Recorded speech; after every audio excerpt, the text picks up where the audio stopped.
श्री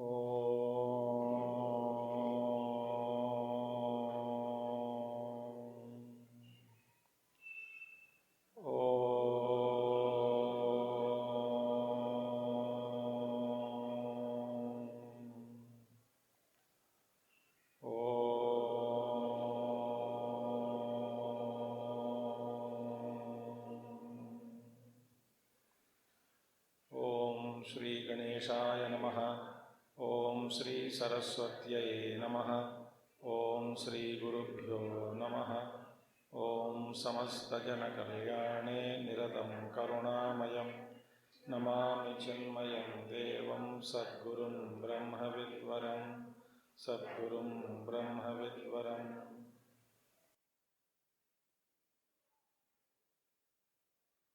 ओम व्यासं वसिष्ठनप्तारं शक्ते पौत्रमकल्मषं पराशरात्मजं वन्दे शुकतातं तपोनिधिं। व्यासाय विष्णुरूपाय व्यासरूपाय विष्णवे नमो वै ब्रह्मनिधये वासिष्ठाय नमो नमः। वसुदेवसुतं देवं कंसचाणूरमर्दनं देवकी परमानन्दं कृष्णं वन्दे जगद्गुरुं कृष्णं वन्दे जगद्गुरुम्।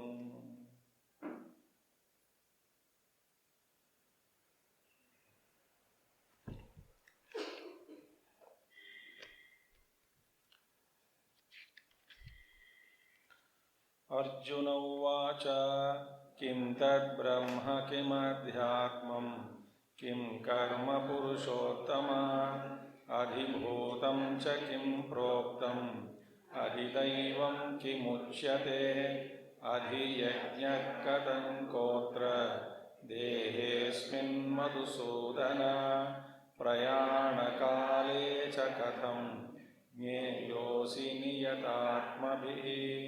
श्रीभगवानुवाच अक्षरं ब्रह्म परमं स्वभावोऽध्यात्ममुच्यते भूतभावोद्भवकरः विसर्गः कर्मसञ्जितः अधिभूतं क्षरो भावः पुरुषश्चाधिदैवतम्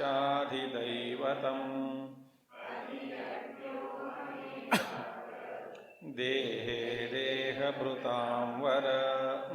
ठीक है, तो अभी इन 7 प्रश्नों का भगवान जवाब उसी सीक्वेंस में, उसी के क्रम में दे रहे हैं।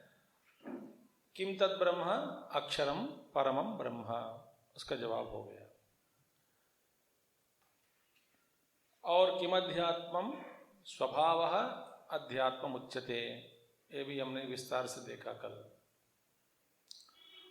और किम कर्म भूत भाव उद्भव करो विसर्गः कर्म संजितः, ठीक है, ये भी देखा।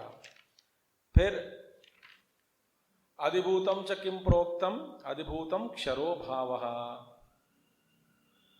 और अधिदैवं किमुच्यते पुरुषश्च अधिदैवतम, यहां पे देखना है पुरुषश्च अधिदैवतम। देखिए, अधिभूतम प्राणिजातम अधिकृत्य भवति इति कः असौ क्षरः क्षरते इति क्षरो विनाशी भावः यत्किंचित जनिमत वस्तु इत्यर्थः। अब देखिए, बाद में पुरुषश्च अधिदैवतम, पहले भगवान शंकराचार्य जी अनेक पर्याय, एक जगह पे नहीं कई जगह पे उपनिषदों में, यहाँ पे भी पुरुष, पुरुष माने मतलब क्या है, पुरुष माने इसका व्युत्पत्ति अर्थ भगवान बार बार बताते हैं। पुरुष का मतलब क्या है, भगवान हमेशा 2 अर्थ देते हैं, 2 अर्थ। यहाँ पे 2 अर्थ, यहाँ पे फिर दोबारा भगवान, दोबारा माने शंकराचार्य जी के द्वारा दोबारा हुआ, ठीक है, गीता में प्रथम पार। तो पुरुष माने पूर्णम अनेन सर्वम इति, पूर्णत्वात् वा, कई जगह पे तो कहते पूर्णत्वात्, माने वो पूर्ण है इसीलिए पुरुष है।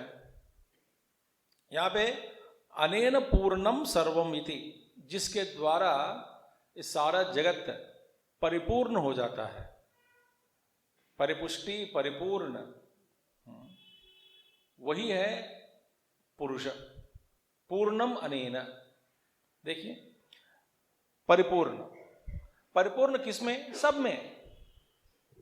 यदि भगवान इस सारे जगत को परिपुष्टि या पूर्ण नहीं करता तो जगत चलती नहीं, है ना।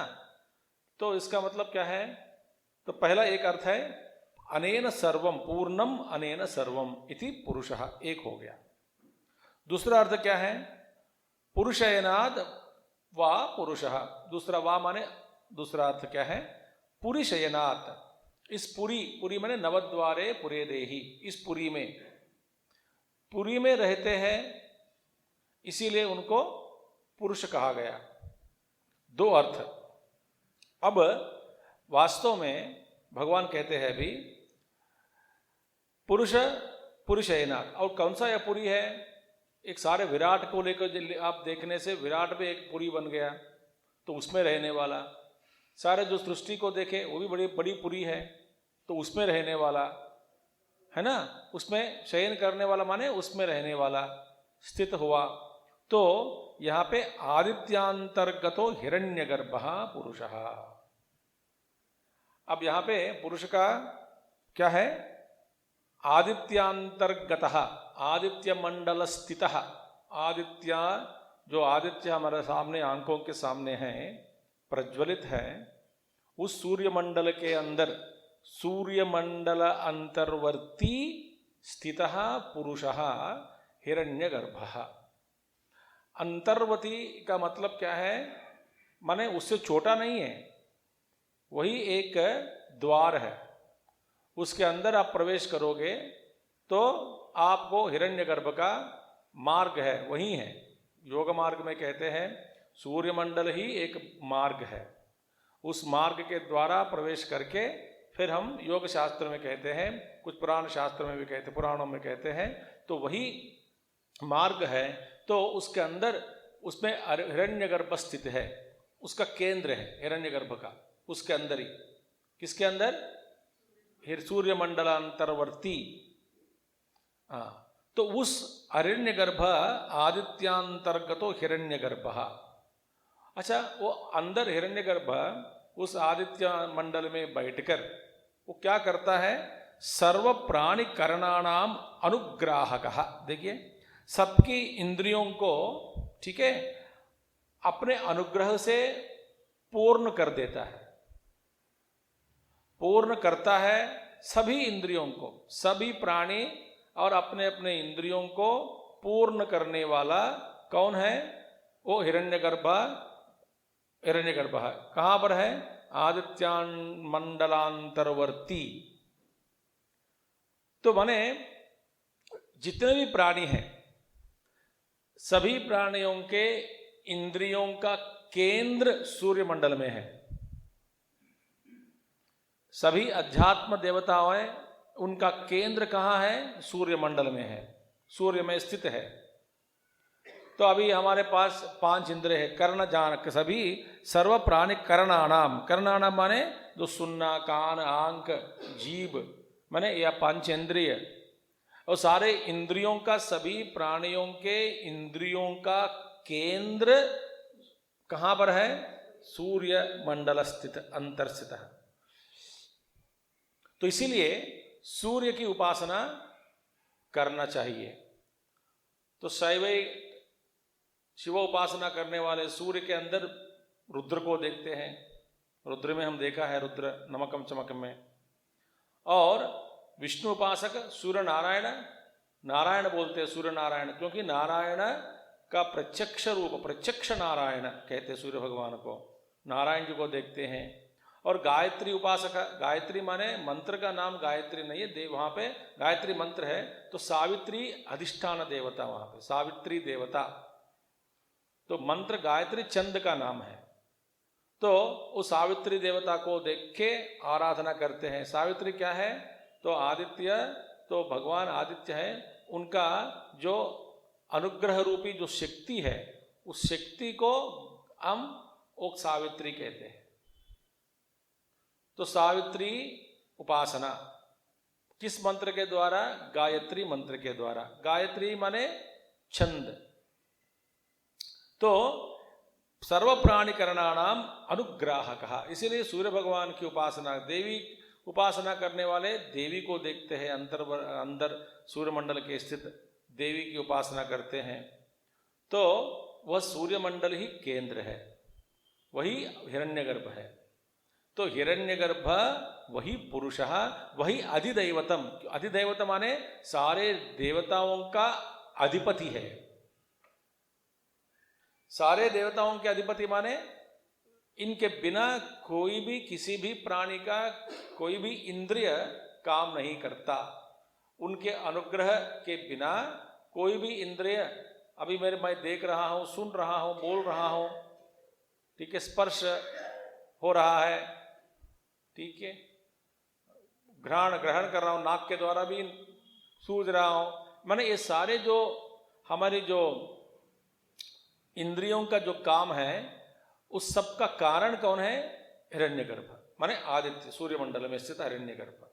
वही हमारे सब इंद्रियों की परिपुष्टि करते जा रहे हैं। इसीलिए उनका है वो हिरण्यगर्भ अधिदेवता बन गया, सारे आध्यात्मिक देवताओं के केंद्र। इसे सूर्य की उपासना करने से स्वास्थ्य बढ़ेगी। देखिए सूर्य की उपासना, अभी सूर्य की उपासना छोड़ो, सूर्य के जो किरण है उसका भी हम नहीं स्वीकार कर पा रहे हैं एसी के कारण। और इसका कारण क्या हुआ? अभी D3 विटामिन डिफिशियंसी सब में आ गया, ठीक है, D3 ले लो, वो ले लो, ये ले लो।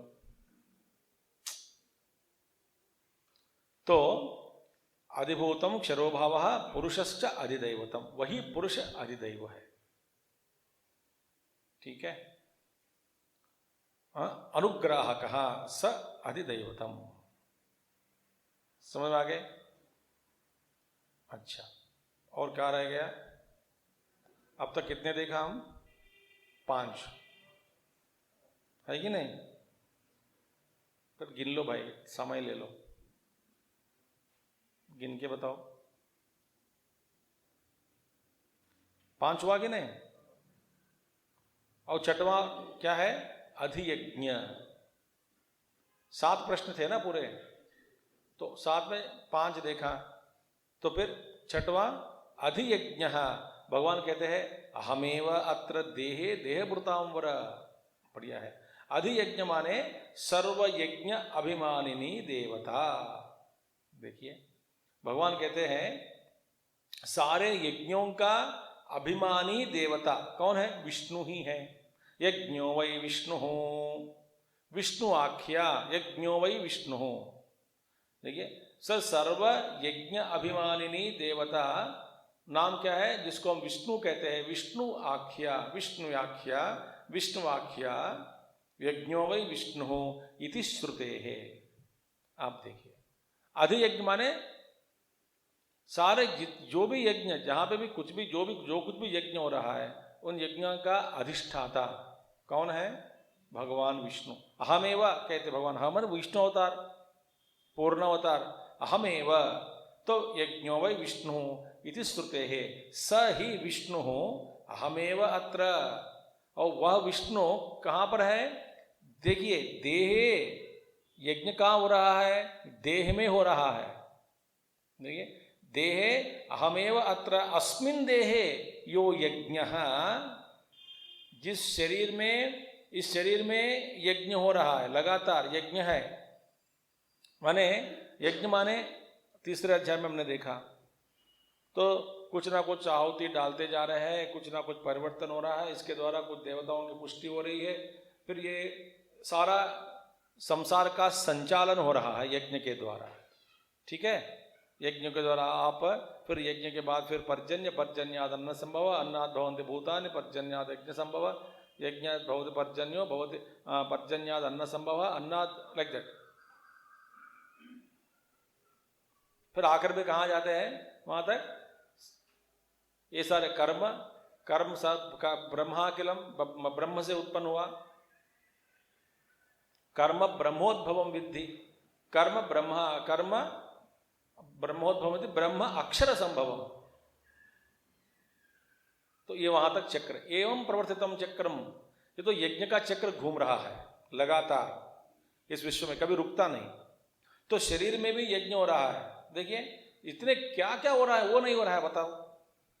अब डॉक्टर लोग ही जानते हैं कि फिजियोलॉजी में क्या, लगातार प्रत्येक क्षण में कुछ ना कुछ हो रहा है, अंदर परिवर्तन, यज्ञ हो रहा है। देखिए और आदमी का भी, मैं कोई कह रहा था कि मेरी मम्मी की तबीयत ठीक नहीं थी इसलिए मैं बाहर जाके आया हूं, तो क्या हुआ, बोले अचानक पोटेशियम सोडियम का कुछ लेवल्स में गड़बड़ हो गई। अब क्या क्या नहीं चल रहा है अंदर, शरीर के अंदर। तो she went into coma, almost drowsy, unconscious हो रहा थी। तो लगा था, तुरंत हॉस्पिटल में भर्ती कर दिया। तो ठीक है, अभी ठीक है, अभी ठीक है। कुछ ना कुछ यज्ञ हो रहा है ना अंदर। आप खाते हैं, यज्ञ डालते हैं, फिर उसका हजम करना, फिर सर्कुलेशन करना, न जाने क्या क्या हो रहा है। कण कण के सर से ही आप देखे हुए कण कण में कुछ ना कुछ हो रहा है, यज्ञ लगातार। तो एक है आस्मिन देह यज्ञ, एक बात हो गई, इस तरह का एक अर्थ। दूसरा अर्थ क्या है, शरीर के बिना यज्ञ का संपन्न कभी नहीं हो सकता। आप शरीर में स्थित है, आपका शरीर है, इस शरीर के द्वारा ही यज्ञ किया जा सकता। अब शरीर ही नहीं है तो यज्ञ कैसे करें। तो दूसरा अर्थ क्या है, अस्मिन देहे यो यज्ञ तस्य अहम अधियज्ञ। तो इस शरीर में जो यज्ञ है लगातार जो हो रहा है। और दूसरा अर्थ क्या है, शरीर के द्वारा ही यज्ञ का संपन्न हो सकता है। और उसका अधिष्ठाता शरीर में बैठकर, मैं ही बैठा हूं, बैठकर मैं ही इसका अधिष्ठाता हूं, माने अधियज्ञ मैं ही हूं। न तो यदि ये परमात्मा भीतर नहीं है, कोई काम नहीं करता। हमने देखा कि नहीं, मुख्य प्राण चला गया तो फिर इन्हों एक एक अंग का वो कहानी बहुत आती है उपनिषदों में। और वो दूसरी कहानी भी आती है, जैसे कि देवताओं के अपना गर्व बढ़ा दिया कि मेरे वजह से सारे कुछ चल रहा है। देखिए एक घास को भी जला नहीं सका, उड़ा नहीं सका हवा। याद आ गई कहानी, हाँ, केनोपनिषद में ही। तो यक्ष, तो इसीलिए माने भगवान के बिना किसी का संचालन, किसी इंद्रिय का संचालन नहीं हो सकता। मैं हाथ घूम रहा हूं, बात कर रहा हूं, माने परमात्मा चाहिए अंदर, नहीं तो वो ये घूमता फिरता कुछ है ही नहीं। तो उसे यज्ञ करने वाला अधिष्ठाता परमात्मा ही है। तो उनको याद रखना है, रखते हुए जीवन जीना है। अपने संकल्प में कुछ नहीं है भैया। मैं एक मरीज को देखा हूं, 2-3 साल से जानता हूं अच्छी तरह से उनको। He had gone into locked in state because of stroke. सारे अंग, न पैर घूमता, पैर में कोई चेतन में न पड़े रहे ऐसे, हाथ पैर बात नहीं कर सकता, घूम नहीं सकता, फिर नहीं सकता, बस बैठे ऐसे। बस केवल आंख खोलना बंद करना होता है। कभी काशी होता है तो काशी लगता है उनको, खा नहीं सकता, चबा नहीं सकता। अब यह संकल्प, आंखों से मैं बात करवा रहा हूं उनसे, मैं करवा रहा हूं, आंखों से बात कराऊं, क्योंकि वो समझ रहा है अंदर, मगर इसको कहते हैं लॉक्ड इन स्टेट। वो जीव बैठा है अंदर, जीव के सारे इंद्रिय काम कर रहे हैं, माने गोलक काम नहीं करते हैं, सारे इंद्रिय अंदर है। जैसे कि एक जेल में बंधन में पड़ा है एक आदमी, आंखों के साथ देख रहा है, सुन रहा है, सुनता है, मगर जवाब नहीं दे सकता। माने आदमी के संकल्प के अंदर ही सब कुछ हो सकता है, होता है। तो फिर ऐसा क्यों होता है बताओ।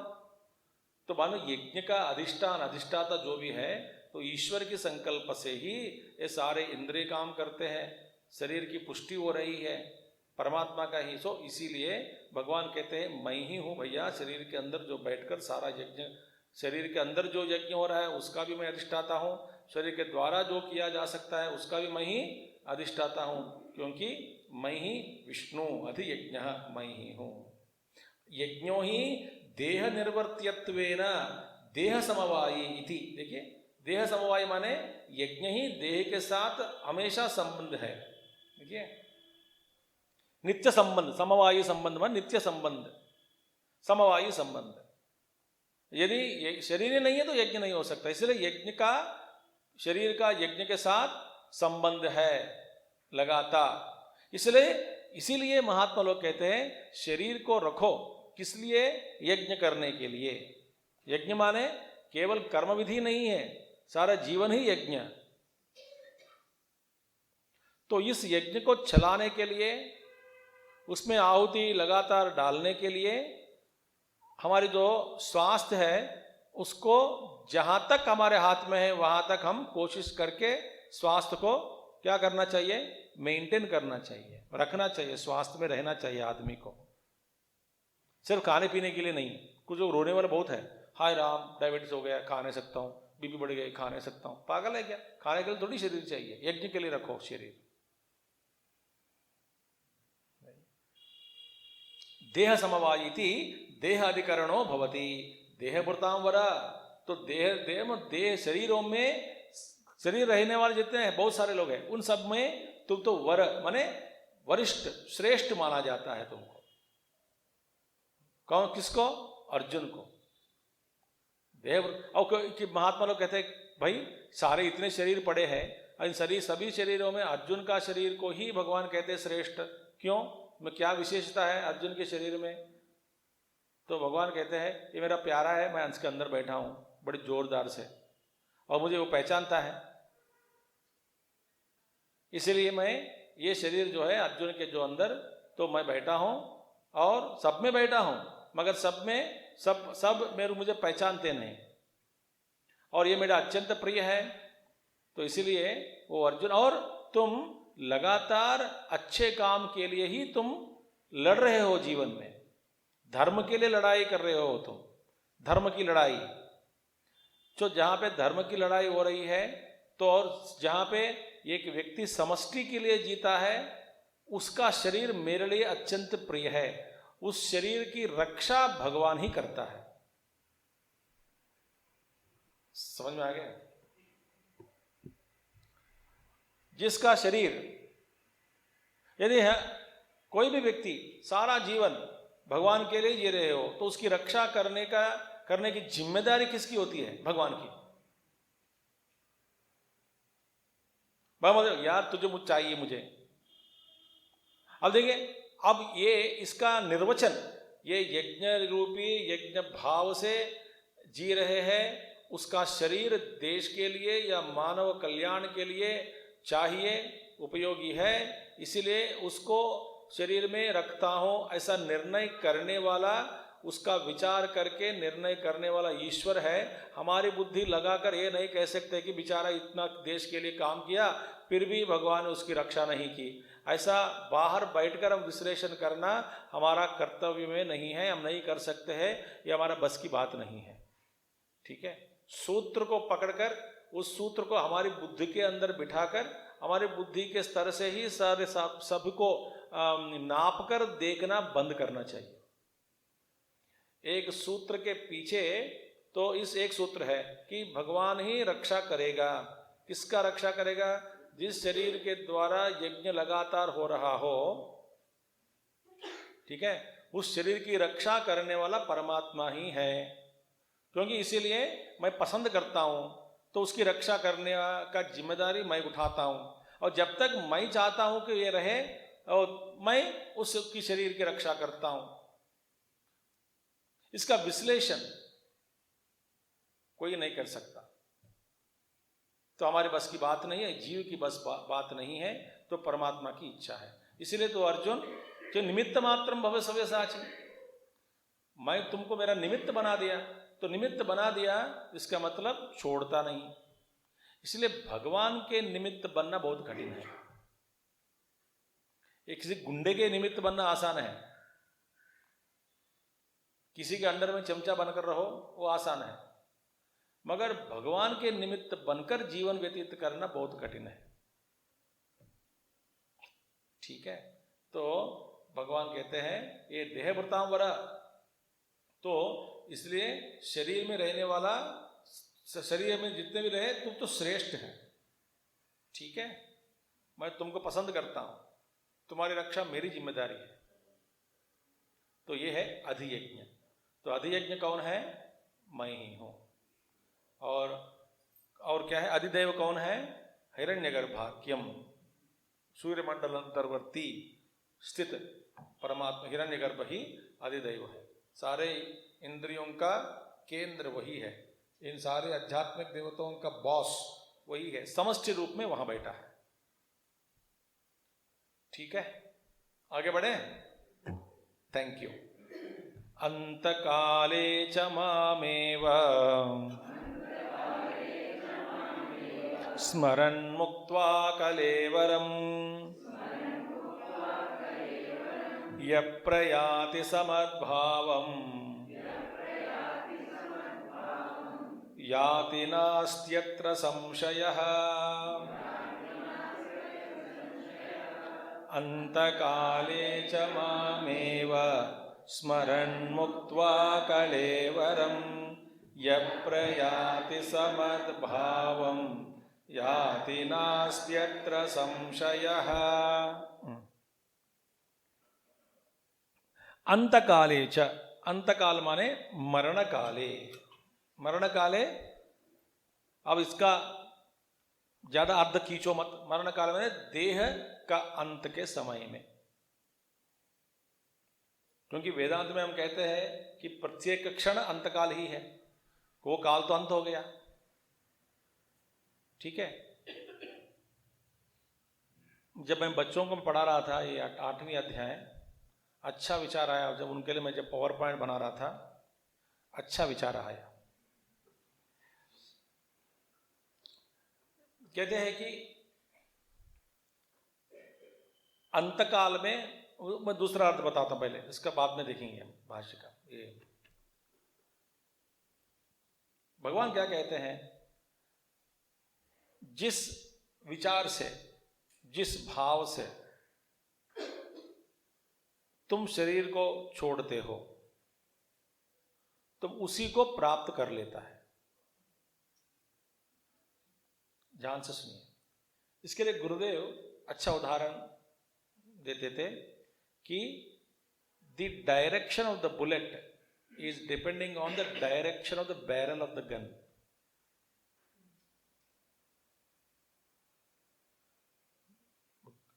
एक गन है तो बाकी है, तो जिसके जो मुख जिस दिशा में है उसी दिशा से ही वो बुलेट निकलकर बाहर आता है, कि बताओ है कि नहीं?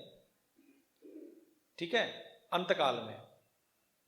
अब देखिए इसका मतलब है, और वहां तुम वहीं पहुंचोगे। अब इसका एक अच्छा विचार आया, मैं आपके सामने रखना चाहता हूं कि अंतकाल दूसरे अर्थ से देखोगे कि प्रत्येक कर्म का एक अंतकाल होता है कि नहीं?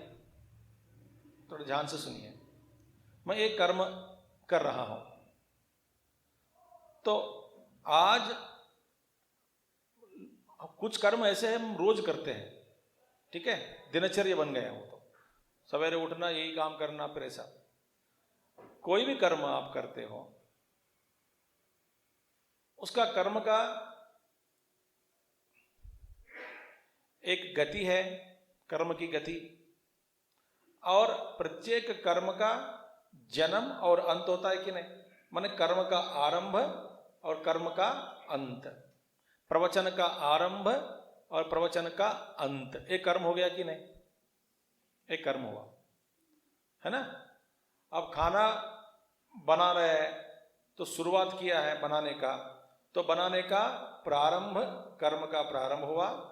खाना जब पूरा बन गया उसका अंत हो गया, बनाने का अंत हो गया। ठीक है, अब भगवान कहते हैं जिस भाव से आप शरीर को छोड़ते हैं उसी भाव को आप तो प्राप्त कर लेते हैं। तो आखिरी क्षण में जिसका आप स्मरण करते हो उसी के पास आप जाओगे, वही लोक या वही वॉट एवर इट इज। बहुत सारे विचार है इसमें। इसका मतलब क्या है? जिस भाव से आप प्रत्येक कर्म को छोड़ते हो, लास्ट थॉट, आखिरी जो विचार आपके मन में आता है कर्म छोड़ते समय, छोड़ते माने पूरा किया। आज का प्रवचन हो गया, एक कर्म 8 बजे खत्म हो जाएगी। 8 बजे खत्म होते ही आखिरी क्षण में जिस एक कर्म का अंत में आप आखिरी क्षण काल में जिस भाव से मैं इस यज्ञ को माने आज का इस कर्म को मैं समाप्त करता हूं, वह विचार लटकता रहता है। और जिस विचार से, जिस दृष्टि से, जिस विचार से, जिस भाव से मैं एक कर्म को छोड़ देता हूं, अगला दिन जब उसी कर्म को जब मैं आता हूं, उसी भाव को अपनाकर उस कर्म का आरंभ होना होता है। जब आप वापस आते हैं ना, वो लटकता हुआ एक विचार है ना, आपको घेर कर आपको क्या है उसमें डुबा देता है। इसलिए आप प्रत्येक कर्म पहले अच्छा कर्म कहीं करो, धर्मपूर्वक करो, और छोड़ते समय ऐसे विचार मन में रखो कि अच्छा विचार, सद्विचार के साथ छोड़ दोगे। वही कर्म जब वापस लौट के आता है ना, तो उस विचार से ही इसका आरंभ होता है। अब देखिए, आज मैं यदि मैं कह रहा हूं, यदि इसका अंत में मैं ऐसा सोचूं कि चलो ठीक है, आज का खत्म हो गया, बकवास क्लास है, कल भी करना पड़ता है, इस विचार से यदि मैं अंदर जाऊं, तो अगला दिन का जो मैं जब आता हूं ना, वही विचार इसका निर्णय करता है। किसका निर्णय? मेरी जो लेक्चर है ना, तो इसका निर्णय, इस ढंग का, स्फूर्ति, शैली, विधान का निर्णय वही विचार करता है। कौन सा विचार? जिस विचार से मैं आज छोड़ के चला जाता हूं, अगला दिन वही विचार मेरा कंट्रोल करता है। इसका मतलब क्या है? हमारे दृष्टि को ऐसी रखना है। जैसे कि आप सुने हैं, आप जाते समय सोचा क्या है, अब मैं भयंकर उदाहरण देने वाला हूं, अब डरो मत। डरेंगे नहीं ना? डरेंगे नहीं? आप बोलते हैं न जाने कब तक जीवित जिंदा रहूं, सुनना पड़ता है स्वामी जी का। अब इस विचार से आप छोड़ के जाओगे, भगवान की कृपा हो जाए आपके ऊपर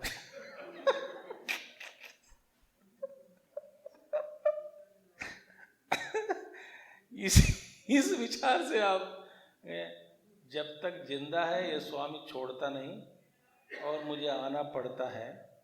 वैसे तो मैं आना नहीं चाहती या नहीं चाहता, मगर घर वाले मेरे को भगा देता है। आज 18 से 24 के दिन घर में क्यों है, हर महीने जाओ। अब ना जाने कितने दिन तक ये सुनना पड़ता है। इसी वजह गए तो आपको कुछ ना कुछ रुकावट भगवान डालकर आपको रोक देता है। कल भगवान माने वो विचार ही आपको परेशान करता है। जैसे कि आप सोचेंगे आज तो कुछ समझ में नहीं आया, इसका मतलब ये नहीं कि कल भी समझ में नहीं आएगी, तो चलो ठीक है, कल कोशिश करेंगे और स्फूर्ति से, सावधानी से सुनने के लिए प्रयास करेंगे। इस भावना से छोड़ के जाओगे तो आपकी वृद्धि अभिवृद्धि होगी।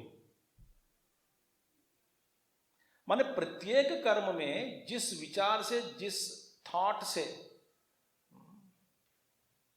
जिस भाव से आप कर्म को छोड़ते हैं ना, उसी भाव से को अपनाकर, उसी कपड़ा को पहनाकर आप अगला दिन उसी कर्म, वहीं पे उसी कर्म के पास आपको आना पड़ेगा, वही कर्म करना पड़ेगा। ये सिद्धांत को पहला याद रखना। कल भी जाना है ऑफिस, ये भी जाना है, और कितने दिन के, कितने लोगों का भी मैं मृत्यु देखूं इस जीवन में, ऐसा मत कभी सोचो, क्योंकि तुम्हारी मृत्यु हो जाएगी। भगवान बोल थक गए क्या? हाँ थक गए, तो तू चलो फिर ऊपर। इसे क्या करना है? जो जैसा चल रहा है चलने दो, जो जहां मेरे कर्तव्य है वो कर्तव्य को अपनाओ और कर जाते हो। ठीक है, वही है अंतकाल। माने अंतकाल का मतलब यहां पे जीवन का अंत का सब बात कर रहे हैं, मगर प्रत्येक कर्म का भी अंत होता है, वहां पे भी आप सद्विचार रखो, यही मेरा विचार है।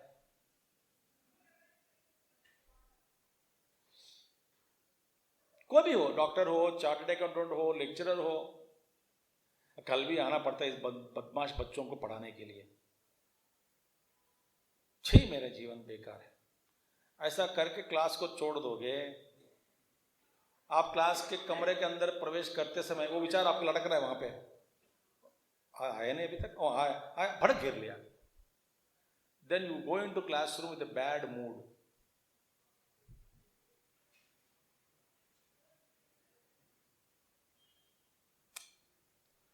अब इस तरह का देखो, पर हर समय कुछ ना कुछ अंत हो रहा है कि नहीं कर्म का। माने प्रत्येक क्षण हमारी जो दृष्टि और भाव सद्भाव होना चाहिए। ठीक है, एक बात हो गई, सीक्रेट बता दिया आपको। दूसरा अंतकाल मैं कल बता दिया, अब जाएंगे भाष्य में, और कुछ हद है इसमें। दूसरा का मतलब हमने देखा, उदाहरण क्या है, मेज। जीवन का निर्वचन क्या है, life is a constant preparation for death, कल सुना है ना। तो उस अर्थ से देखोगे, वहां का महत्वपूर्ण बात यही है जीवन का, कि आप जिस भाव से, जिस ढंग से शरीर छोड़ते हैं, उसी के ऊपर, और उसी के ऊपर माने उसी को मन में रखते हुए जियो, वो इंपॉर्टेंट है। तो वही बात यहां बता रहे भगवान। क्या कहते हैं, अंतकाले माने मरण काले, मरण काले, अंतकाले चा शब्द प्रयोग किया गया वहां पर, चा। भाष्य के भी ज्यादा हम बाहर जा रहे हैं, महात्माओं का अच्छे अच्छे विचार है, तो इसलिए हम थोड़ा, चा का मतलब क्या है, अंतकाले च, जो चकार, यहां पे महात्मा लोग कहते हैं चकार का तात्पर्य, तात्पर्य क्या है, चकार का तात्पर्य यही है कि जिसने यावत जीवन स्मरण किया है, उसी को मृत्यु के समय में मेरा स्मरण होगा। वो चकार का क्या है, यावत जीवन। अंतकाले च माने ऑल्सो, च and at the time of death, माने and at the time of death माने also at the time of death, also at the time of death माने इसे पूर्व किया ना। तो चकार का मतलब क्या हुआ, आजीवन पर्यंत आप भगवान का नाम स्मरण करते रहोगे, तभी भगवान का याद आपको आएगा। इसलिए महात्मा गांधी जी को नमस्कार करना है। बाद में भी किसी एक नेता की मृत्यु हो गई, तो वो क्या कही, तुम क्या कर रहे हो, ऐसा करके मर गई थी। भगवान महात्मा गांधी, हे राम,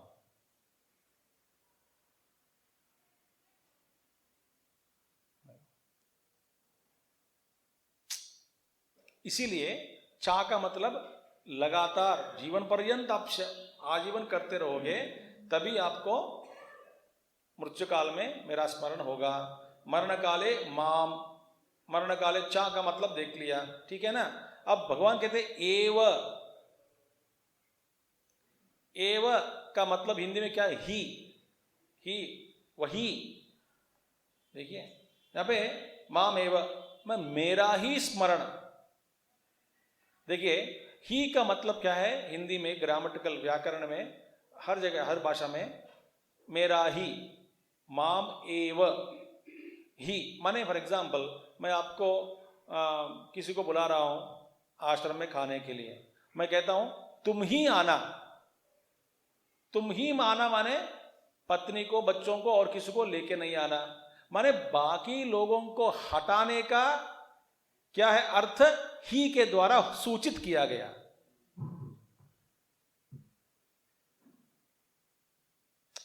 ही का प्रयोग किया, तुम ही आना माने और किसी को लेके नहीं आना, माने और किसी माने परिवार में जितने भी सदस्य हैं उनमें से किसी को भी आप साथ लेकर नहीं आओगे। तुम ही आना। तो ही क्या किया, बाकी लोगों को हटा दिया।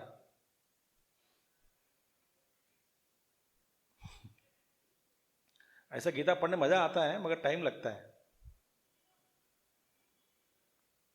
तो बाकी लोग, भगवान कह रहे माम एव, माने बाकी लोगों का स्मरण नहीं करना, माने दुनिया का स्मरण नहीं।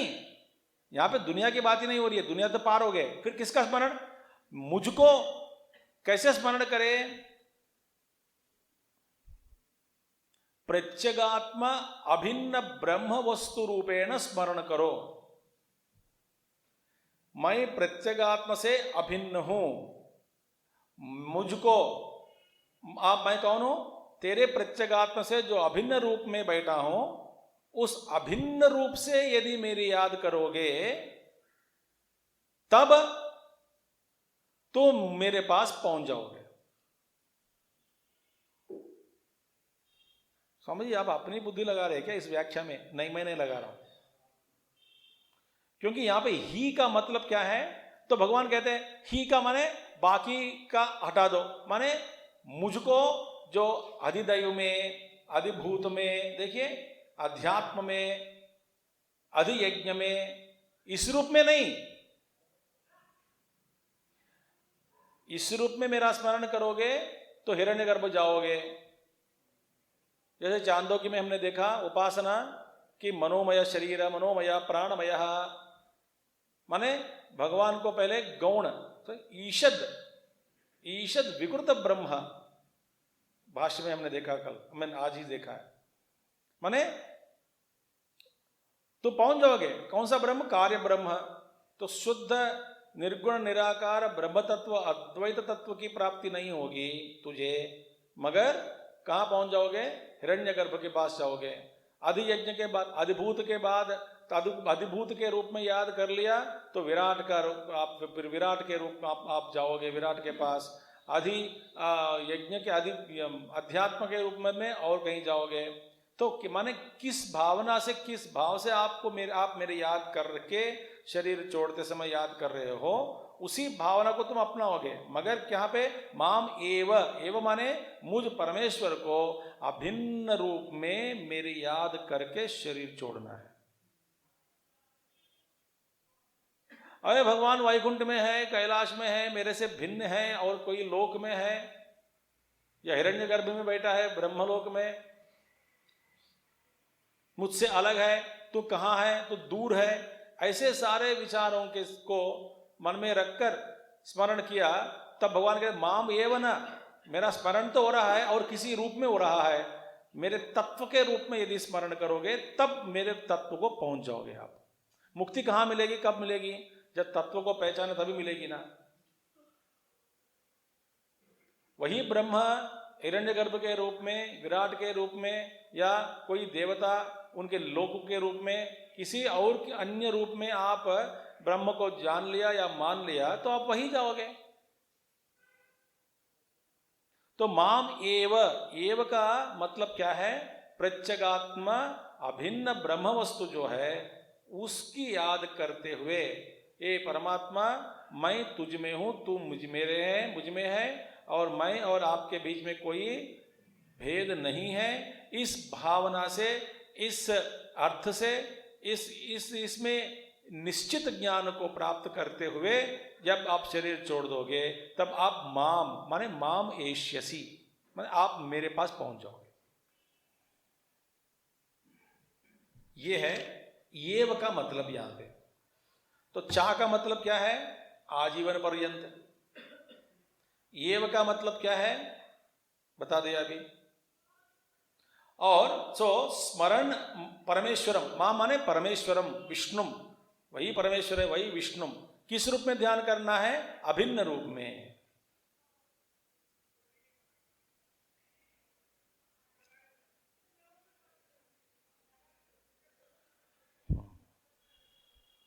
इसके बाद स्मरण मुक्त्वा, मुक्त्वा माने परित्यज्य।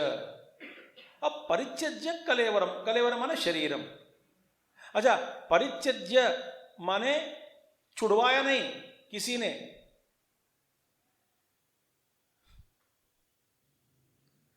हमारी जब मृत्यु होती है ना, कोई आके छुड़वाते हैं। मैं एक बात कहूं, आपका शरीर जितना भी क्षीण स्थिति पर पहुंच जाए तो भी आप शरीर से निकलने में असमर्थ हैं। शरीर से बाहर निकलने में आप सफल कभी नहीं होंगे। हाय राम, मेरे पैर ठीक नहीं है, हाथ ठीक नहीं है, पेट ठीक नहीं है, दिमाग ठीक नहीं है, मन ठीक नहीं है, बड़ा शरीर बड़ा दुखदायी हो गया, ओ परमात्मा मुझसे मुझे मुक्ति दो, मुक्ति दो। बस अबे मुक्ति क्या हुई, तुम चले जाओ छोड़कर। नहीं, मेरे जन्म भी मेरे हाथ में नहीं है, मृत्यु भी मेरे हाथ में नहीं है। हाँ, जबरदस्त करके आत्महत्या करूंगा, हाँ खुदकुशी करेगा तो भी इसका पर्यवसान और नतीजा बहुत भयंकर निकलते हैं। तो क्या हुआ फिर, शरीर को एक ऊपर सब जो कोट पहना उसको तो त्याग दिया, अंदर जलता हुआ मन और सब वैसे का वैसे ही है। चलो मैं आपको एक उदाहरण देता हूं, उसको समझाने के लिए ना, समझाने के लिए, ठीक है। डॉक्टर साहब यहां बैठे हैं 2-3 लोग, आप उनसे पूछ लो चाहे तो, क्या ना, जब किसी का जो पैर काट दिया, समझो एक्सीडेंट में काट दिया, जहां पे पैर का भाग नहीं है उसको वहां पे पेन महसूस होता है सर, है ना सर? हाँ, phantom pain, medical name phantom pain बोलते हैं। बहुत दर्द हो रहा है, तो पैर ही काट दिया तो दर्द कहां से होता है?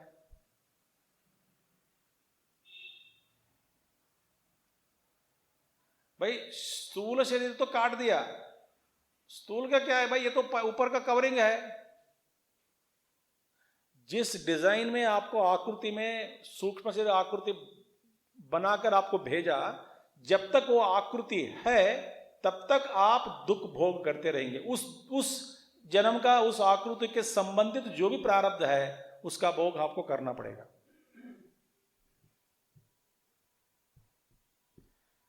इसीलिए चलो और कुछ मैं बोलते जा रहा हूं, इसीलिए प्रेत, जब तक प्रेतत्व है तब तक जीव को शरीर छोड़ने के बाद वो प्रेतत्व तब जब तक है तब तक वो बेचारा उस शरीर के साथ संबंधित जो भी प्रारब्ध कर्म है, प्रारब्ध तो छूट गया शरीर से, मगर उसके संस्कार के कारण और संचित कर्म के कारण, परेशान के कारण, जो ग्रहण किया उसके सबके कारण, वो सारे यादों के कारण वो परेशान में रहते हैं जीव। इसलिए प्रेतत्व की मुक्ति होनी चाहिए। शरीर से मुक्ति होने से कोई फायदा नहीं है। एक तरह का फायदा होता है जीव को, और वैसे तो फायदा किसको होता है, किसको नहीं होता है, एक्सेप्ट महात्मा और ज्ञानी लोग। क्योंकि बाकी लोग सोचते हैं कि मेरा शरीर दूर हो गया, मेरे अपने वालों से दूर हो गया। ये ममता के कारण वो रोते रहते हैं। इसलिए स्वामी विवेकानंद जी के पास, विवेकानंद जी ने कहा, स्वामी विवेकानंद जी ने, कि उनके पास कोई एक स्पिरिट, मरा हुआ आदमी कोई लगातार आकर और रोते था उनके पास जाकर। विवेकानंद जी ने कहा कि तो रो मत, तो कुछ काम करो। बोले ठीक है, मैं आपके लिए सेवा करता हूं। तो विवेकानंद जी ने कहा है, स्वामी विवेकानंद जी के पास वो कभी कभी आते थे, माने वो आता था, वो थे, पता नहीं वो क्या सेक्स तो नहीं है वहां पे, कोई लिंग भेद नहीं, तो जीव वो आते था, आकर कुछ ना कुछ कहते थे कि ये वार्ता वो वार्ता लाकर विवेकानंद जी को पहुंचा देते थे। विवेकानंद जी ने कहा, sometimes he was true, sometimes information was wrong. अच्छा, तो वो आप जानबूझकर नहीं करते, गलत है, उसको ऐसे दिखती है, तो जैसा वो देखा सुना, जैसा उसको समझ में आया, वो आके बोलते थे कि ये हो रहा है, वो हो रहा है। तो विवेकानंद जी को इन्फॉर्मेशन मिलती थी वहां से। और एक दिन स्वामी विवेकानंद जी ने कहा, one day I sat and meditated for liberation, since then I have not seen him again. Meaning वो प्रेतत्व को त्याग दिया और ऊपर चला गया, और ऊर्ध्वगति की प्राप्ति, ऊर्ध्वगति ओ माने ऊपर चला गया। और देख, इसका मतलब क्या है, शरीर को भगवान क्या कहते हैं, मुक्त्वा माने परित्यज्य। परित्यज्य माने जैसे कि हम जानबूझकर छोड़ देना, जानबूझ छोड़ना माने आत्महत्या नहीं। अंतकाल के समय में क्या, अभी समय आ गया तो शरीर छोड़ दो, जैसे कि एक किसी वस्तु को हम छोड़ देते हाथ से, उसी तरह अंतकाल में जब समय आ गया उसको लटकना नहीं, मैं ये क्या किया, छोड़ दिया। कैसे छोड़ दिया? छोड़कर कहीं गया नहीं गया, छोड़ दिया। छोड़ दिया मैंने तादात्म्य छोड़ दिया, दिल से, संकल्प से। कलेवरम मुक्त्वा परित्यज्य। इसलिए कालिदास जी कहते हैं, वो याद नहीं पूरा मेरे को, वो कालिदास कहते हैं कौन है ये योगी लोग? योगी लोग इच्छा पूर्वक, राजर्षि लोग इच्छा पूर्वक, पहले राजा थे, बाद में ऋषि, राजा ऋषि बने, फिर बाद में जो इच्छा पूर्वक शरीर को छोड़ देते हैं।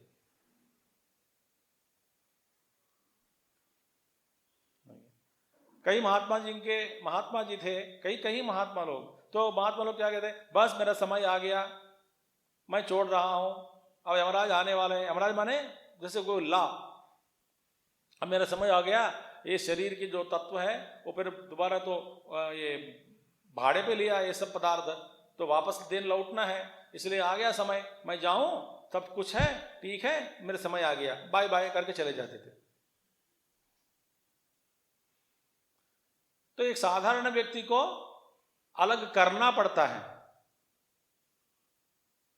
एक संत कहते थे, एक उदाहरण कैसे अलग करते थे, बोलते थे कि एक कागज है, इसी कागज को आप ऐसा चीर लो 2 भाग में, कागज को चीर दिया, चीर माने 1 पेज 4 पेज हो गया, ये तो 1 2 है ना, बीच में चीर दिया, चीर कर 2 बना दिया।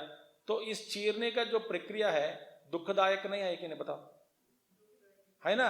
इसी तरह आम आदमी का आम आदमी का जो शरीर से जीव को अलग किया जाता है, जब किया जाने से समय पर इसी तरह का दुख होता है उसको, क्योंकि तादात्म्य के कारण। एक संत का उदाहरण है, जैसे नारियल के अंदर जो भाग अलग हो जाता है ना, ऐसा अलग होना चाहिए अंदर, उदाहरण है। तो साइज तो अलग है, आत्मा का साइज अंदर एक छोटा है क्या? नहीं नहीं नहीं, शरीर छोटा नहीं, ना ना ना, उदाहरण के लिए। तो परित्यज्य माने मुक्त्वा माने परित्यज्य, कलेवरम शरीरम यह, और प्रयाति, प्रयाति माने वहां पे जाना आना नहीं होता है, प्रयाति माने प्रकर्ष, प्रकर्ष याति माने जहां पर गमन आगमन नहीं है, वही अंतिम, एक्चुअली वही अंतिम साध्य है हमारे लिए। जैसे कि एक घड़ा में आकाश है, घटाकाश, उसको घटाकाश कहते हैं। अच्छा, और घड़ा को इस जगह से लेकर के वहां उस जगह पे लेके जाते हैं।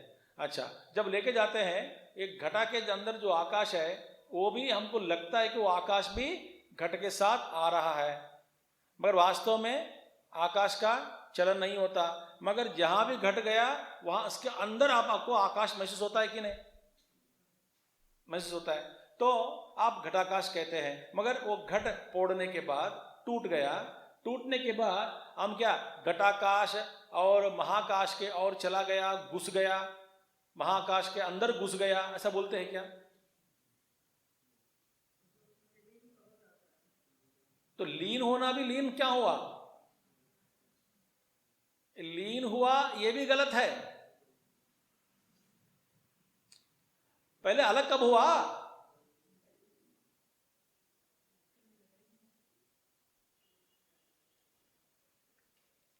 तो प्रत्यगात्म से अभिन्न रूप से परमात्मा का ध्यान करके शरीर को जो छोड़ देता है अंतिम काल में, उसका प्रयाति माने यहां पे व्यवहार भाषा के लिए कहा गया है, ऐसा व्यवहारिक भाषा के लिए। गच्छति मद्भावम, मद्भाव माने गच्छति माने यदि आपका भाव के और आप चला गया, मेरे पास आ गया, मेरे पास आ गया माने मद्भावम गच्छति माने मेरे पास आ जाता है, मेरे पास आ जाता है माने यदि आप एक जगह पे है तो सर्वव्यापक नहीं है, तो आपके पास कहां जाना आना होता है, माने आप भी फिर परिच्छिन्न हो गया। तो ये भाषा के लिए कहा जा रहा है ऐसा। तो जैसे कि आकाश घट के साथ तादात्म्य, घटाकाश घट के साथ तादात्म्य छोड़ने के बाद वो वही आकाश को महसूस होता है, मैं कभी परिच्छिन्न हुआ नहीं। ये परिच्छिन्नता भी एक ब्रह्म है। तो फिर क्या होगा, ये महद आकाश के साथ, तत्व के साथ एक हो गया। तो हम ये भी कह नहीं सकते कि घटाकाश महाकाश में घुस गया, एक हो गया, विलीन हो गया, लीन हो गया। ये सब भाषा हमारी दृष्टि से, उपाधि दृष्टि से ही कहा जा रहा है। वास्तव में वहां कुछ नहीं हो रहा है, वहां पे केवल पहचान हो रहा है, पहचान।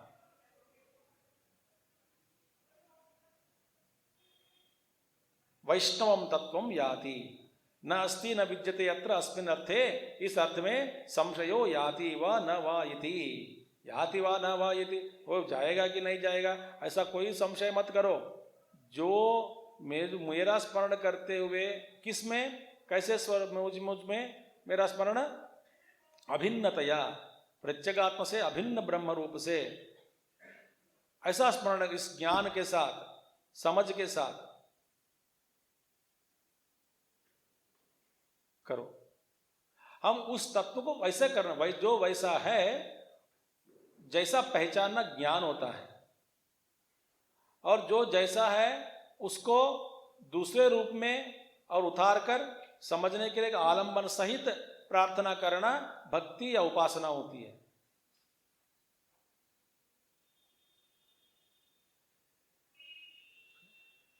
छोड़ो, इसलिए भगवान कहते हैं स्मरण करो।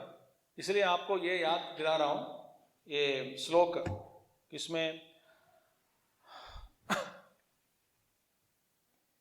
मुकुंदमाला, मुकुंदमाला में कुलशेखर आलवार कहते हैं, कृष्ण त्वदीय पद पंकज पंजरत्नम अद्यैव मे विशतु मानस राजहंसः प्राण प्रयाण समये कपवात पित्तैः कंठावरोधन विधौ स्मरणं कुतस्ते। वो सुंदर बात है, अब से अभ्यास करो। कृष्ण, हे कृष्ण, त्वदीय पाद पंकज पंजरत्नम, आपके जो पंजरत्नम माने पंच, जो कमल, पाद कमल जो है, अद्यैव मे विशतु मानस राजहंसः, मेरे मन रूपी राजहंस आपके पदकमल जैसे सरोवर में आज ही प्रवेश करे। अद्यैव, अब कल मैं नमस्कार करके भगवान का नाम करके छोड़ दूंगा शरीर, आहा पता नहीं। तो अद्यैव मे विशतु मानस राजहंसः, क्योंकि आज ही मेरे अंदर परमात्मा मुझे आपके जो, मेरे जो मन है, राजहंस रूपी मन, आपके जो पाद कमल रूपी जो सरस है, सरोवर है, उसमें आज ही प्रवेश करे। घुस गए, घुसे आज ही। और क्यों? प्राण प्रयाण समये, समझ में आ गया ना? प्राण प्रयाण समये कपवात पित्त दोषैः, कप दोष, वात दोष, पित्त दोष, इंद्रा से दोष, कंठ अवरोधन, कंठ को पकड़ लिया, फिर कंठावरोधन विधौ स्मरणम कुतस्ते, ते स्मरणम कुतः, कहां होगा तेरी याद भगवान। कंठावरोधन समये कंठावरोधन विधौ स्मरणम कुतस्ते। तो अद्यैव, आज मेरा मन ठीक है तो आज ही मेरे को लेके जाओ अंदर। देखिए, तो प्रयाण काले, प्रयाण काले, अंत काले प्रयाण, क्या कब दूर है क्या?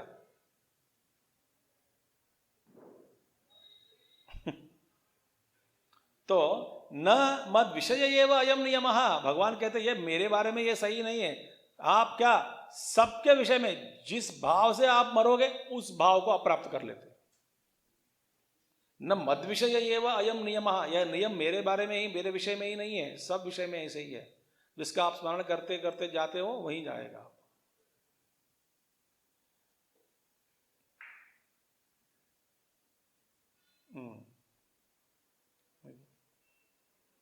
ये जबरदस्ती करवाना चाहते हैं बेचारे, तुलसी तीर्थ मुंह में डालो, भगवान का म्यूजिक लगाओ, नारायण नारायण जप करो। वो तो कहानी बंद हो गया, उसके कंठावरोधन विधौ स्मरणं कुतस्ते।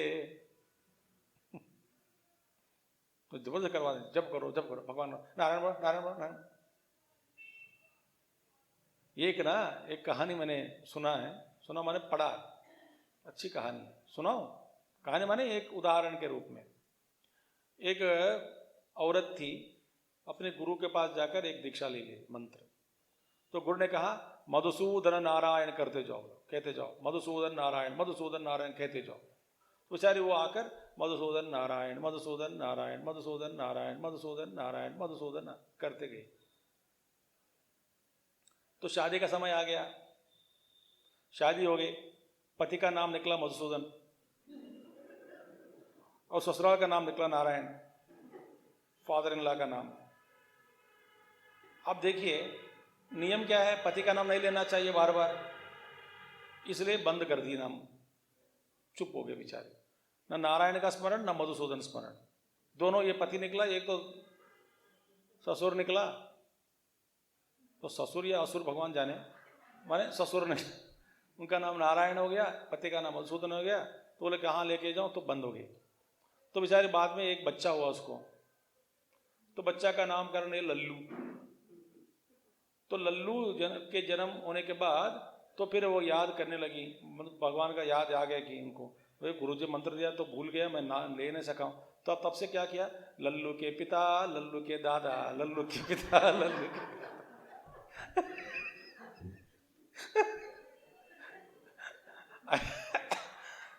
ऐसा करने से न मधुसूदन मिलेगा न नारायण मिलेगा, क्योंकि मन में क्या लल्लू का स्मरण हो रहा है ज्यादा।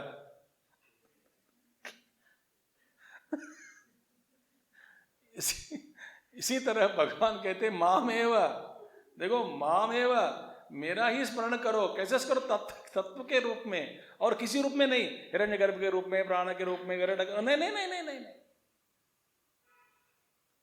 सगुण ब्रह्म का नहीं, निर्गुण ब्रह्म आप अभिन्न चेत हो तो मेरे पास पहुंचो। ठीक है, तो यम यम वापि स्मरन् भावम त्यजत्यन्ते कलेवरम तम तमेवैति कौन्तेय सदा तद्भाव भावितः। यम यम वापि स्मरन् भावम त्यजत्यन्ते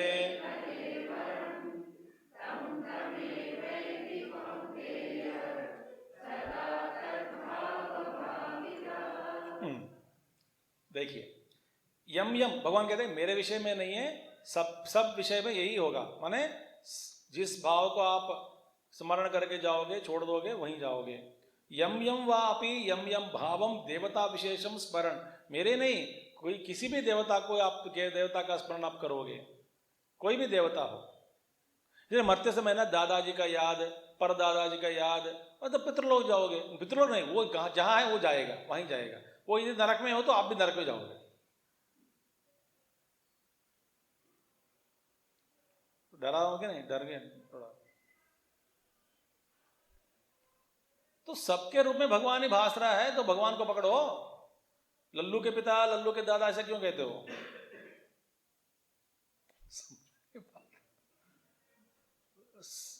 सभी रूप में परमात्मा ही है, अनेक रूप अनेक नाम। कौन है ये? इसी मेरे दादा के रूप में, परदादा के रूप में, पिता के रूप में, माता के रूप में, गुरु के रूप में कौन आए मेरे पास? परमात्मा ही है। तो ये सारे उपाधियों को छोड़कर तत्व के बारे में सोचना है। तो हम क्या करते हैं, किसी देवता को पकड़ लेते हैं, कोई भी देवता हो, इंद्र, वायु, अग्नि या कोई भी आकृति के साथ जप करते। इसलिए भगवान स्वामी विवेकानंद कहते थे कि if a tiger could conceive God, the tiger will conceive only in the form of A tiger. शेर को ज्ञान हो गया, शेर भगवान का ज्ञान करे, किस रूप में? शेर के रूप में। तो मनुष्य मनुष्य के रूप में ध्यान करते हैं। तो आपके ध्यान में ही आप बद्ध हो गए, क्योंकि शरीर के साथ आपके तादात्म्य है। आप अपने शरीर के साथ तादात्म्य है रखा है, इसीलिए आप भगवान की जो आकृति है वो भी मानव के रूप में ही आप कल्पना करके उपासना करते हैं।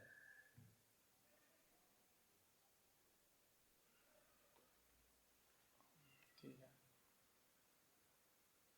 कोई निर्गुण निराकार है तो मैं हूं, मैं कह रहा हूं, मेरी आकृति क्या है बताओ? आकृति नहीं है, नाम नहीं है, गुण नहीं है, रूप नहीं है, विशेष कोई भी नहीं है, कुछ मुझ में मैं जो मैं कह रहा हूं, मैं बस अस्थि हूं।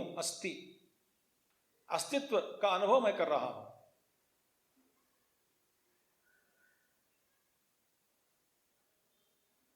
उसका ना रूप है, ना गुण है, ना कुछ भी नहीं है। तो यम यम वापिस स्मरण भावम, किसी देवता विशेषम, उपास्य देवता का भी आप भाव सदा रखोगे। स्मरण चिंतयन त्यजति परित्यजति अंते प्राण वियोग काले कलेवरम। प्राण जाते समय आप जिस देवता की उपासना आप करके करके करके उसी देवता का स्मरण करते हुए आप शरीर, जिस देवता का स्मरण करते हुए आप शरीर छोड़ देते हैं, तम तमेव स्मृतम भावम, जिस भावना को आप स्मृतम बार बार याद करते हो, स्मरण करते समय छोड़ दिया, तो तम तमेव एति, माने स्मृतम भावमेव एति न अन्यम कौन्तेय सदा सर्वदा तद्भाव भावितः। तद्भाव भाविता माने बार बार, तस्मिन् भावः तद्भावः, उसमें भाव रखा इसे तद्भाव हो गया, जिसमें भाव रखते हैं आप वो तद्भाव हो गया। सभावितः स्मर्यमाणतया, उस भाव को बार बार स्मरण कर रहे हैं। तो अभ्यस्तः, अभ्यास कर रहे हैं, ये ना जिसके द्वारा, जो हम कहते हैं जिसके द्वारा जिस भावना को आप अपनाकर उसी भाव को बार बार स्मरण करते हैं, तो उसको कहते हैं तद्भाव भावितः। ठीक है, उस भावना को अपनाकर शरीर छोड़ देते हैं। तो माने बार बार मन में वही उसी का आकृति समझो, गुण समझो, कुछ भी समझो, आप उसी को मन में रखते हुए याद करते हुए जी रहे हैं, और उसी को रखते याद करते हुए छोड़ दिया, आप वही उसी को पहुंच जाते हैं। जड़ा भरत का क्या हुआ? वो हिरण के साथ प्रेम हो गया, बाद में अगले जन्म में क्या हुआ? यम यम वाप स्मरण भावम त्यजत्यन्ते कलेवरम तम तमेव एति। जिस भावना से साथ आप याद करते स्मरण करते छोड़ दिया शरीर, आप उसी को आप प्राप्त कर लेता है। मैंने अगले जन्म में वो हिरण बन गया। बाद बचाना कि शरीर में रहते हुए कोई याद आ गया, पूर्व तपस्या किया बहुत, इसी के कारण याद आ गया कि बोले बाप रे, ये एक विचार मेरा गड़बड़ कर दी, फिर दोबारा जन्म लिया पड़ा। ठीक है, कोई बात नहीं, उस जन्म हिरण के रूप में चुपचाप बैठा, फिर इतना डर गया कि अगले जन्म में मुंह ही नहीं खोला। जड़ कभी बात करना डर है उनका, बात करे कहां किसके साथ कहां कैसे बंधन में पड़ जाएंगे हम, भयंकर अनुभव हुआ। तो इसलिए सबसे दूर।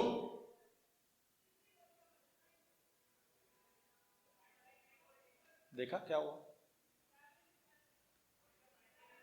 तो ये क्या है? तो जिस भावना, इसलिए मैं कहता हूं कि, इसलिए उदाहरण दिया, जो जो कर्म आप हर कर्म छोड़ते समय अच्छे सद्भाव से छोड़ दोगे, क्योंकि वही कर्म आपको कल करना पड़ता है।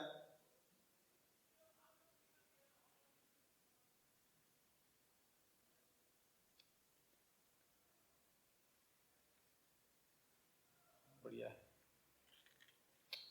यस्माद एवं अंत्या भावना देहांतर प्राप्त कारणम, क्योंकि यस्मात एवं, इस ऐसा है क्योंकि, एवं अंत्या भावना देहांतर प्राप्त कारण, दूसरे शरीर का कारण क्या है? यही कारण बनता है। कौन सा ये कारण? जिस भाव से आप छोड़ते हैं शरीर, वही कारण बनता है, वही बीज बनता है अगले जन्म के लिए। तो अगले जन्म के लिए भी वही विशेष है। सब कर्म में मैंने छोड़ा, यज्ञ के समय में, यज्ञ छोड़ते समय, इस आज का प्रवचन खत्म करते समय, यदि मैं जिस भाव से मैं इसका खत्म करता हूँ, उसी भाव से वापस मैं आटता हूँ। रो रो के चला जाता हूं तो रो रो के आना पड़ता है।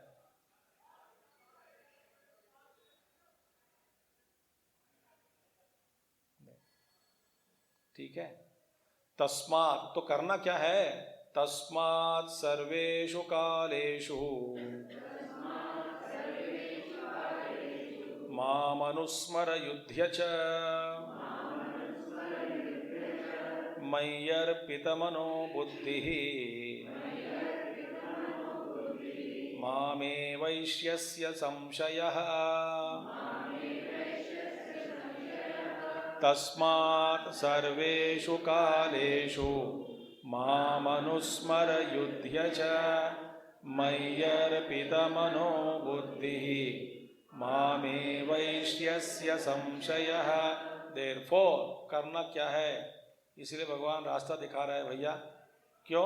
तस्मात् सर्वेषु कालेषु, लगातार सब समय में, माम अनुस्मर, मेरा ही स्मरण करो। स्मरण करो माने वृत्ति के रूप में नहीं, लगातार मेरा स्मरण करो माने तो बाकी फिर बंद ही मत करो, बंद हो जाएगा सारी बातें ना। इसका मतलब क्या है? जैसे कि देखिए, मैं आयाम, मैं हूं, तो देखिए आप है, आप महसूस करते हैं कि आप है कि नहीं? आप जीवित है, मैं हूं, जो मैं जो अंदर से हो, आपको अनुभव हो रहा है लगातार।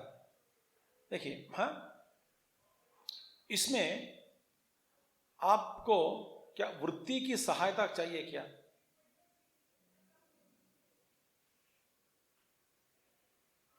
नहीं।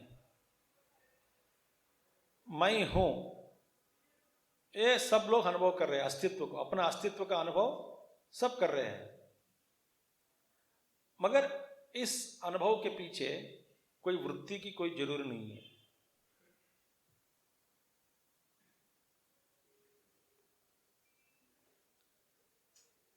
किसी अन्य के बारे में सोचना हो, वस्तु या आदमी या अनुभव, तो वहां पे वृत्ति जरूरी है। वहां पे द्वैत आ गया तो वृत्ति एक अनुसंधान करता हो गया, वृत्ति के द्वारा ही किसी वस्तु को या व्यक्ति को, अनुभव को, कोई भी विशेष को जान सकते हैं, विषय को। मगर मैं अपने आप को जानने के लिए, माने मैं हूं ऐसे जानकारी के लिए, ये अनुभव के लिए कोई वृत्ति जरूरी नहीं। जरा सोचो, तो वहां पे आप मन शांत है, क्योंकि आप जब आपका मन शांत है, माने मेरे बारे में वृत्तियां नहीं निकलती हैं, मैं हूं मैं हूं मैं हूं, नहीं, मैं चिद्रूपानंद हूं, मैं चिद्रूपानंद, ऐसे वृत्ति की कोई जरूरत नहीं है। मैं हूं,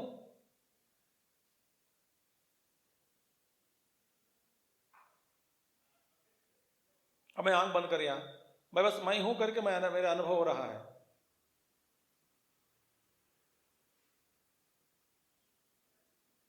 कोई वृत्ति नहीं है।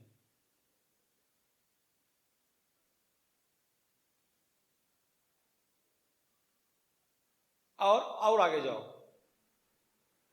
जो अस्थि के रूप में मैं जो कुछ भी अनुभव कर रहा हूं,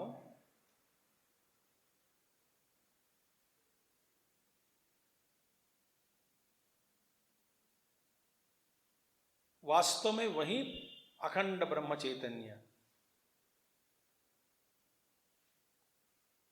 मैं हूं, इसमें आपको कोई दिक्कत नहीं हो रहा है। वही ब्रह्म चैतन्य हो, इस जैसे सोचने के लिए आप एक वृत्ति का सहारा ले रहा है।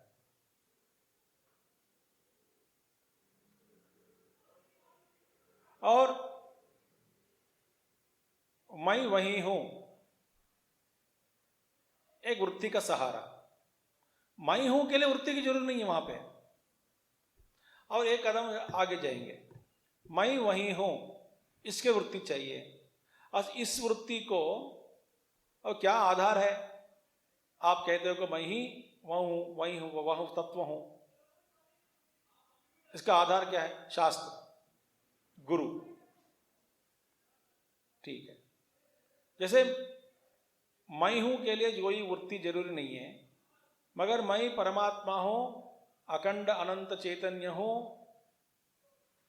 अस्तित्व का अनुभव हो रहा है, मगर वही अस्तित्व एक मैं उपाधि में अनुभव कर रहा हूं वृत्ति के बिना, उसी अस्तित्व अखंड चैतन्य के, अनंत चैतन्य के रूप में यदि भी अनुभव करना हो थोड़ा वहां पे मुश्किल हो रहा है।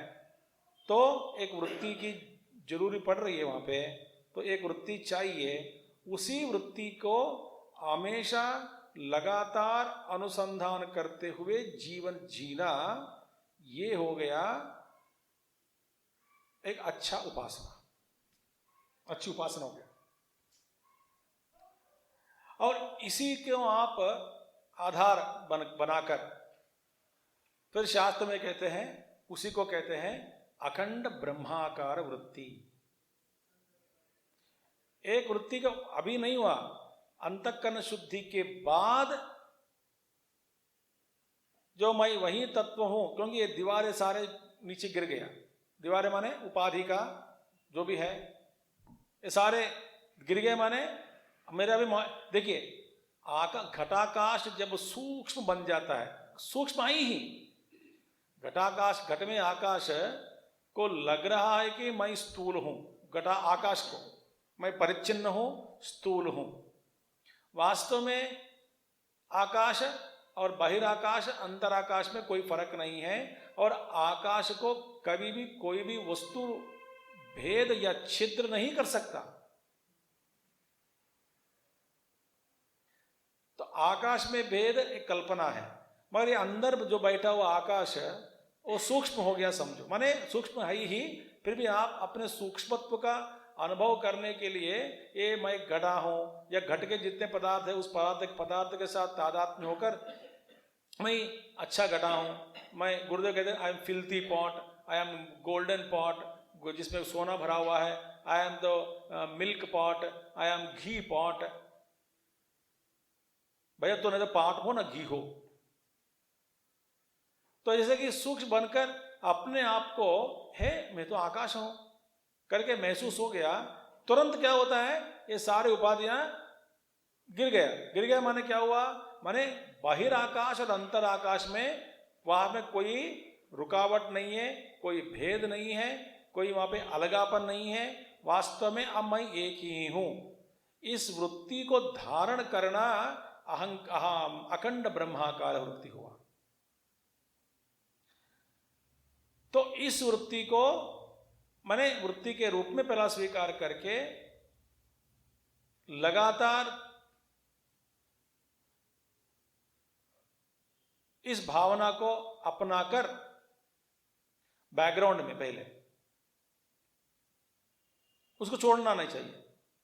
छोड़े बिना यदि व्यवहार कर सकते हो तो उस छोड़े बिना रहना, तस्मात् सर्वेषु कालेषु वृत्ति बिना भगवान की याद हो गई। वहां पे लगातार प्रयत्न पूर्वक नाम, ये वैखरी वाणी के द्वारा मन में या लगातार ये तो पार हो गया, हम सब पार हो गया। माने यदि साधक पार हो जाता है, ये सारे प्रक्रियाओं से ऊपर उठ गया और अत्यंत सूक्ष्म प्रक्रिया को अपनाया हो, तभी हो पाएगा। तस्मात् सर्वेषु कालेषु। यदि आप भगवान मुझसे अलग है तो भगवान का नाम अलग है, दुनिया का अनेक पदार्थों का नाम मैं लेते जा रहा हूं, व्यवहार में अनेक नाम लेता हूं दिन में, वो अलग है। तो कभी कभी उनकी याद आती है, कभी मैं भूल जाता हूं। इस स्थिति में तस्मात् सर्वेषु कालेषु ये नहीं होगा।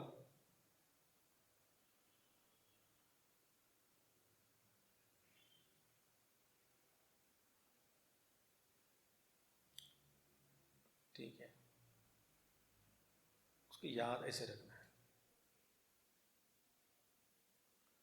आप वहीं पे धीरे धीरे स्थित हो जाओगे ना, मन शांत हो जाएगा, वही ध्यान है।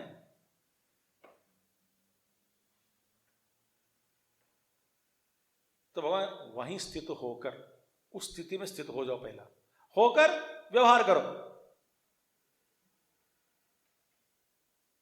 तुमको अभी अनुभव नहीं हुआ पूरा, शरीर का प्रारब्ध है ही, तो व्यवहार करो। व्यवहार करें या युद्ध करो, बोल भगवान युद्ध करो, बोल युद्ध करो, क्या धर्म युद्ध करो। मामनुस्मर युद्ध च यथा शास्त्रम युद्ध च, युद्धम च स्वधर्मम कुरु, स्वधर्म रूपी युद्ध करो। स्वधर्म में हमेशा स्थित होने के लिए प्रयत्न पूर्वक प्रयत्न करना वही युद्ध हो गया, क्योंकि उस भावना से हटाने वाले बहुत है अपने प्रारब्ध के कारण, कर्म के कारण। भगवान तो कह दिया काम क्रोध लोभ मोह इत्यादि, और ज्ञानिनो नित्य वैरिणा कह दिया, ज्ञानी के लिए नित्य वैरी है ये।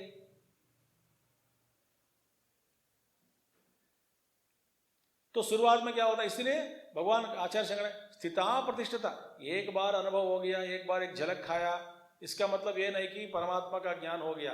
उसमें स्थित होना, इस होने के लिए ही तपस्या करनी पड़ती है। स्थित होने के लिए ही पारमार्थिक संन्यास के बारे में गीता में हमने देखा कि नहीं, अपरमार्थिक संन्यास, पारमार्थिक संन्यास। आपको याद नहीं हुआ होगा, ठीक है, कोई बात नहीं। उसे कहते परमार्थ से, परमार्थ एक अनुभव हो गया है, मैं अब उसकी स्थिति के लिए मैं एकांत में जाना चाहता हूं, तो वन में जाओ।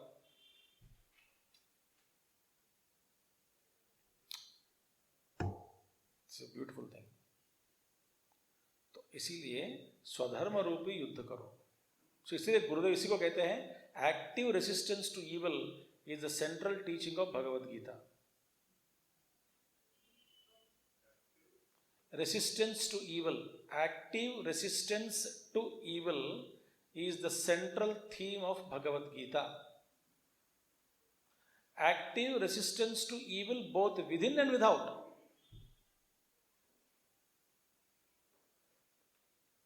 स्वधर्म रूप युद्ध करो,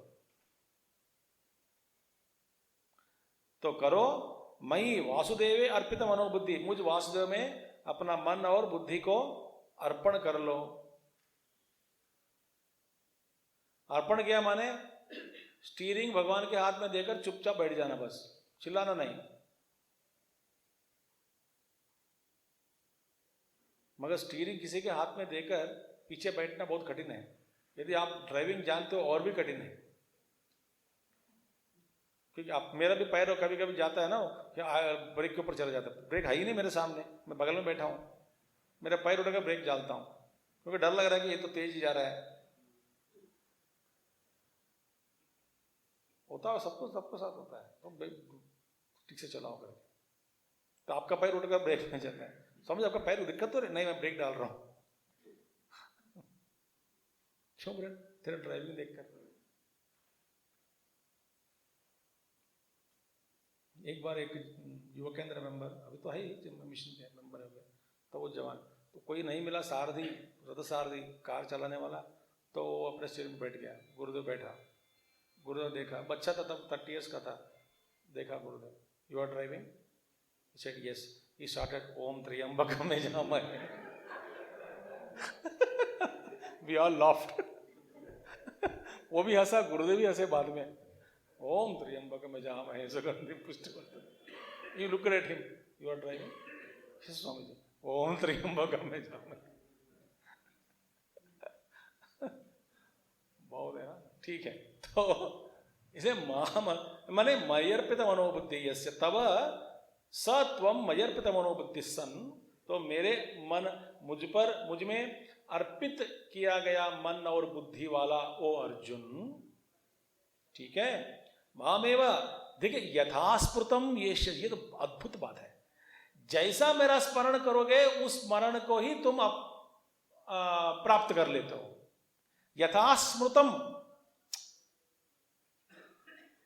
यदि मेरे स्मरण जैसा तू करेगा मेरी उपलब्धि होगी तुझको, किस रूप में? वैसे ही।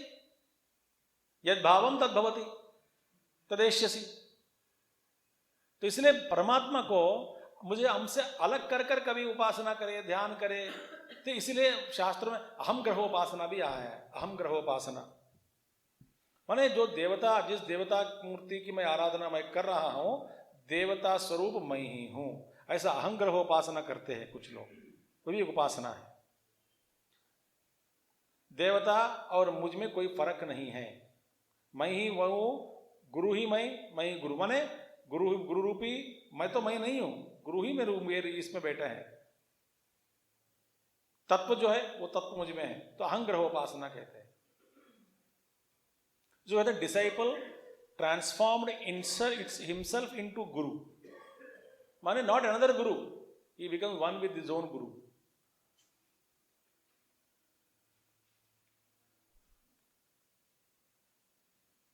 तो मामेव यथास्मृतम येष्यसि आगमिष्यसि असंशयो न संशय अत्र विद्यते। यहाँ पे कोई संशय नहीं है। तो इसीलिए मैंने कल बताया ना एग्जिट गेट का इंपॉर्टेंस, आज पूरा आ गया। आप मच्छर की याद करते हुए बहुत सारे मच्छर हो गए, अस्पताल में भी मच्छर कम नहीं होते हैं, पता नहीं क्या करते हैं, मच्छर का मच्छर बनोगे, फिर उसी हॉस्पिटल में उसी कमरे में घूमते रहोगे, फिर दूसरों का कौन पीते पीते। इसीलिए ना वो लोग भी अजीब सा लोग हैं, तो क्या करें, तो माया का खेल है।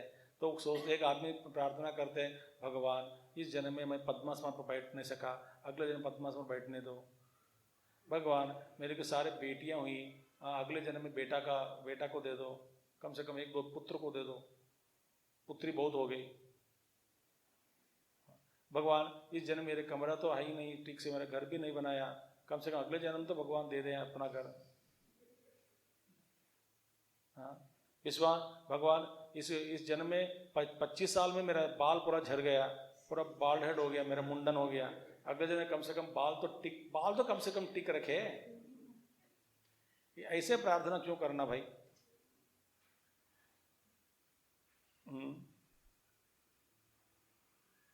ये ऐसे विचार भावनाओं से मर जाओगे तो वही जाओगे।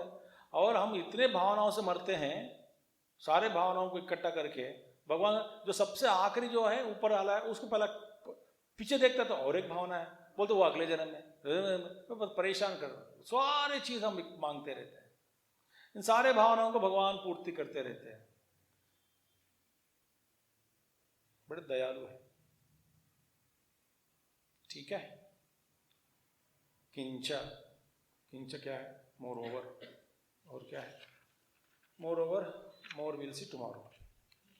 ओम पूर्णमदः पूर्णमिदं पूर्णात् पूर्णमुदच्यते पूर्णस्य पूर्णमादाय पूर्णमेवावशिष्यते। ओम शांति शांति शांति। हरि ओम श्री गुरुभ्यो नमः। हरि ओम सद्गुरुनाथ महाराज की।